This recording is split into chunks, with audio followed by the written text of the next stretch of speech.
Hello friends, எல்லாருக்கும் வணக்கம். இந்த வீடியோவில் நம்ம எதை பற்றி பார்க்க போகிறோம் அப்படின்னா, ஊரக வளர்ச்சித்துறை, அதாவது யூனியன் ஆஃபீஸ், பஞ்சாயத்து ஆஃபீஸில் வேலைவாய்ப்பு அறிவிச்சிருக்கிறாங்க. ஸோ எல்லா மாவட்டங்கள்லையுமே அறிவிச்சிருக்கிறாங்க, அது எல்லாருக்குமே தெரியும். ஸோ 2 நாளாக வெப்சைட் ஓப்பன் ஆகாமல் இருந்தது. இப்போ பார்த்திங்க அப்படின்னா வெப்சைட் ஓப்பன் ஆயிடுச்சு. இதில் ஒரு பெனிஃபிட்டான ஒரு விஷயம் என்ன அப்படின்னா, இதை நீங்கள் அப்ளை பண்ணுறதுக்கு ப்ரௌசிங் சென்டர் போக தேவையில்லை. நம்ம மொபைலில் இருந்து தாராளமாக இதை அப்ளை பண்ணலாம். ஸோ எப்படி அப்ளை பண்ணுறது அப்படின்றத இந்த வீடியோவில் லைவாக நான் உங்களுக்கு காட்டுறேன். ஸ்டெப் பை ஸ்டெப்பாக நம்ம எப்படி அப்ளை பண்ணுறது அப்படின்றத வீடியோவாக உங்களுக்கு லைவாக காமிக்கிறேன். Office assistant, record clerk, watchman, driver, இந்த மாதிரியான 4 வேக்கன்சிஸ் அறிவிச்சிருக்கிறாங்க. ஸோ ஸ்டெப் பை ஸ்டெப்பாக நம்ம இந்த வீடியோவில் பார்க்கலாம். நம்மளுடைய சேனலை மறக்காமல் சப்ஸ்கிரைப் பண்ணுங்கள். இப்போ பார்த்திங்க அப்படின்னா ஊரக வளர்ச்சித்துறை அந்த வெப்சைட்டை நம்ம ஓப்பன் பண்ணியாச்சு. ஓப்பன் பண்ணோன்னே பார்த்திங்க அப்படின்னா நமக்கு என்னென்ன போஸ்டிங்ஸ், என்னென்ன வேக்கன்சிஸ், காலி பணியிடங்கள் இருக்குது அப்படின்றது இந்த வெப்சைட்டில் வந்திருக்கு. ஸோ லிங்க் நான் கீழே கொடுக்குறேன். டச் பண்ணிங்க அப்படின்னாலே டைரெக்டாக நீங்கள் அப்ளிகேஷன் ஃபார்முக்குள்ளேயே போயிடலாம். அதாவது அந்த வெப்சைட்டுக்குள்ளே நீங்கள் போயிடலாம். உங்கள் மாவட்டத்தில் வேக்கன்சிஸ் இருக்குதா அப்படின்றதையுமே நீங்கள் தெரிஞ்சுக்கலாம். இப்போ பார்த்திங்க அப்படின்னா ஈப்பு ஓட்டுநர், பதிவறை எழுத்தர், அதற்கப்புறம் ஆஃபீஸ் அசிஸ்டண்ட்டு, அதற்கப்புறமா பார்த்திங்க அப்படின்னா நைட் வாட்ச்மேன், 4 வேக்கன்சிக்கு நமக்கு விண்ணப்பங்கள் தனித்தனியாக இருக்குது. ஸோ 4 வேக்கன்சிக்குமே தனித்தனியாக நீங்கள் அப்ளை பண்ணலாம். இப்போ பார்த்திங்க அப்படின்னா அலுவலக உதவியாளரை நம்ம ஃபார் எக்ஸாம்பிளுக்கு கிளிக் பண்ணிக்கலாம். எல்லாருக்குமே அப்ளிகேஷன்ஸ் இந்த மாதிரி தான் இருக்கும். ஸோ போஸ்டிங் பார்த்திங்க அப்படின்னா நமக்கு வேறுபடும், வேறு எந்த ஒரு விஷயமும் கிடையாது. ஸோ ஃபஸ்ட்டு பார்த்திங்க அப்படின்னா அப்ளிகேஷன்ஸ் ஓப்பன் ஆகிடும். ஓப்பன் ஆனோடனே உங்களுக்கு டேரெக்டாக நீங்கள் மொபைலில் இருந்தே பண்ணலாம். இது நான் மொபைலில் ரெக்கார்ட் பண்ணது தான். ஸோ மொபைலில் இருந்து வீட்டில் இருந்தே லேடிஸாக இருக்கட்டும், ஜென்ஸாக இருக்கட்டும், தாராளமாக அப்ளை பண்ணலாம். ஃபஸ்ட்டு உங்கள் கம்யூனிட்டியை தான் ஃபஸ்ட்டு கேட்குறாங்க. ஸோ ஃபஸ்ட்டு கம்யூனிட்டி என்ன அப்படின்றத ஃபில் பண்ணிக்கோங்க. நான் பார்த்திங்க அப்படின்னா ஃபார் எக்ஸாம்பிளுக்கு தான் நான் பண்ணி காமிக்கிறேன் உங்களுக்கு. First community. செகண்ட் பார்த்திங்க அப்படின்னா உங்களுடைய ஜெண்டர் கேட்குறாங்க, அதாவது மெயிலாக, ஃபீமேலாக, டிரான்ஸ்ஜெண்டராக. இது தேர்டு பார்த்திங்க அப்படின்னா எந்த டிஸ்ட்ரிக்டை சேர்ந்தவங்க, கண்டிப்பாக இதை கிளிக் பண்ணியே ஆகணும். எந்த டிஸ்ட்ரிக்கு, எந்த தாலுக்கு, அதுலேயே வந்துடும். எந்த தாலுக்கில் உங்களுக்கு வேக்கன்சிஸ் இருக்குது அப்படின்றத அதுலேயே கொடுத்துருவாங்க. உங்களோட டிஸ்ட்ரிக் ப்ளஸ் உங்களுடைய தாலுகா, நீங்கள் எந்த தாலுகாவோ அந்த தாலுகா அதில் வேக்கன்சிஸ் இருந்தது அப்படின்னா உங்களுக்கு டைரெக்டாக அதில் வந்துடும். இப்போ பார்த்திங்க அப்படின்னா அதில் தாலுகா வந்துடுச்சு. அதற்கப்புறமா உங்களுடைய நேம் பார்த்திங்க அப்படின்னா இனிஷியலோட உங்களுடைய நேம் பார்த்திங்க அப்படின்னா ஃபில் பண்ணணும். கேபிட்டல்லையே ஃபில் பண்ணுங்கள்.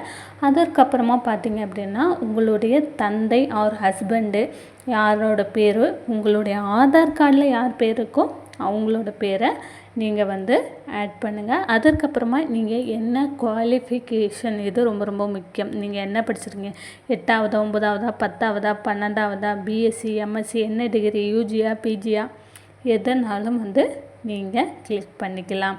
அதற்கப்புறமா அதோட டிசி நீங்கள் கிளிக் பண்ணுறது ப்ராப்ளம் இல்லை.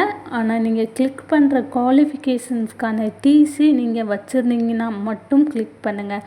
ஏன்னா டிசி ரொம்ப ரொம்ப முக்கியம். ஸோ காலேஜில் ஒரு சிலர் படித்து முடித்து டிசி வாங்காமல் இருந்திருப்பீங்க. அவங்க அதற்கு முன்னாடி என்ன படிச்சிங்களோ அதோட டிசியை வச்சு நீங்கள் அப்ளை பண்ணுங்கள். அதற்கப்புறம் இராணுவத்தினர் அப்படின்னா இராணுவத்தினர். அதற்கப்புறம் ஆதரவற்ற விதவைனா ஆதரவற்ற விதவை. நீங்கள் என்ன விதமான ப்ரையாரிட்டி நீங்கள் கோருங்க அப்படின்றதுக்காக நீங்கள் எது ஆதரவற்ற விதவை இல்லை முன்னாள் இராணுவத்தினர் அப்படின்னா அது. அப்புறம் குடும்ப அட்டை எண், இது ரொம்ப ரொம்ப முக்கியம். ஸோ உங்களோட குடும்ப அட்டை எண்ணை நீங்கள் ஆட் பண்ணிக்கோங்க. டேட் ஆஃப் பர்த் கேட்குறாங்க. சொந்த மாவட்டம் எது அப்படின்னு கேட்குறாங்க. அதுக்கப்புறமா உங்களோட மொபைல் நம்பர் இது ரொம்ப ரொம்ப முக்கியம். Mobile number and email address இந்த ரெண்டுமே வந்து பார்த்திங்க அப்படின்னா ரெண்டுமே வந்து ரொம்ப முக்கியமானது. ஏதாவது மெயிலோ இல்லை வந்து ஒரு எஸ்எம்எஸ் அந்த மாதிரி அனுப்புனாங்க அப்படின்னா மெயில் அட்ரஸ் ரொம்ப ரொம்ப முக்கியம். அதற்கப்புறமா உங்களுடைய அட்ரஸ், கம்யூனிகேஷன் அட்ரஸில் தான் நீங்கள் உங்களோட ஒரிஜினல் அட்ரஸ் இருக்குது அப்படின்னாலும் பர்மனெண்ட் அட்ரஸ்னாலும் வந்து நீங்கள் ஃபில்லப் பண்ணிக்கோங்க. எந்த டிஸ்ட்ரிக்கு, எந்த ஃப்ளாட் நம்பரு, அப்பார்ட்மெண்ட்டு, ஸ்ட்ரீட்டு, அதுக்கப்புறம் ஏரியா, எந்த ஏரியா, எந்த வில்லேஜ், அதுக்கப்புறமா அஞ்சல் குறியீட்டு எண் ரொம்ப ரொம்ப முக்கியம். அஞ்சல் குறியீட்டு எண். அதற்கப்புறமா உங்களோட கம்யூனிட்டி சர்டிஃபிகேட்டை நீங்கள் வந்து அப்லோட் பண்ணணும். கண்டிப்பாக கம்யூனிட்டி சர்டிஃபிகேட் அப்லோட் பண்ணணும். அதுக்கப்புறம் உங்களோட சிக்னேச்சர், அதுக்கப்புறம் உங்களோட ஃபோட்டோ, அதற்கப்புறம் இந்த உறுதிமொழி இதெல்லாம் வந்து பார்த்திங்க அப்படின்னா படிச்சுட்டு ஃபில்லப் பண்ணிக்கோங்க. அதாவது இதில் எந்த தவறும் நீங்கள் பண்ணலை, விண்ணப்பத்தில் எந்த தவறும் பண்ணலை, எக்காரணத்தை கொண்டும் வந்து அவங்க சார்பாக வந்து நம்மளுடைய விண்ணப்பத்தை கேன்சல் பண்ணுறதுக்கு அவங்களுக்கு நிறைய உரிமை இருக்குது. ஸோ அந்த மாதிரியான விஷயங்கள் எல்லாம் பார்த்து படித்து தெரிஞ்சுக்கோங்க. பார்த்து படித்து தெரிஞ்சுக்கிட்டு நீங்கள் கிளிக் பண்ணுங்கள்.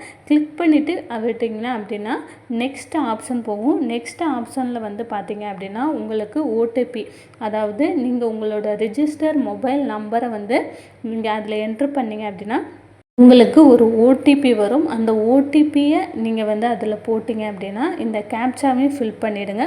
ஓடிபியை அதில் போட்டுட்டிங்க அப்படின்னா உங்களோட அப்ளிகேஷன்ஸ் ஃபார்ம் வந்து ஃபில்லப் ஆகிடும். செகண்ட் ஸ்டெப் இதெல்லாம். ஃபஸ்ட்டு ஸ்டெப் இது தான் வந்து ரொம்ப ரொம்ப முக்கியம்.